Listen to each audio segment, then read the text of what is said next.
pyetje që shtrohet ambasere, kush kontrollon Amerika Izraelin apo Izraeli Amerikën? Dhe sipas Tucker Carlson, një nga eksponentët që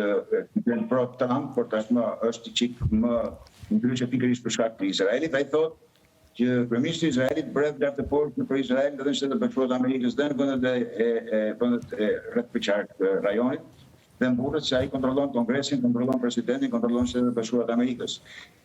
Dhe në këto kushte, kur Shtetet Bashkuara janë ato që mund të ushtrojnë influencë, dhe kur influencuesi kryesor është në duart të tjerëve, pra është një, si thush, rreth vicioz nga i cili nuk dilet dot. Dhe gjatë ditës fundit të kryeministit të Izraelit në Shtetet Bashkuara të Amerikës, nuk e di nëse ju ka drejtë përmendën apo jo, një takim me të arshëquajtur influencer, dhe ishte një nga momentet më të rëndësishme të vizitës së tij. Dhe sot që flasim, Larry Ellison, një nga kontribuesit kryesor në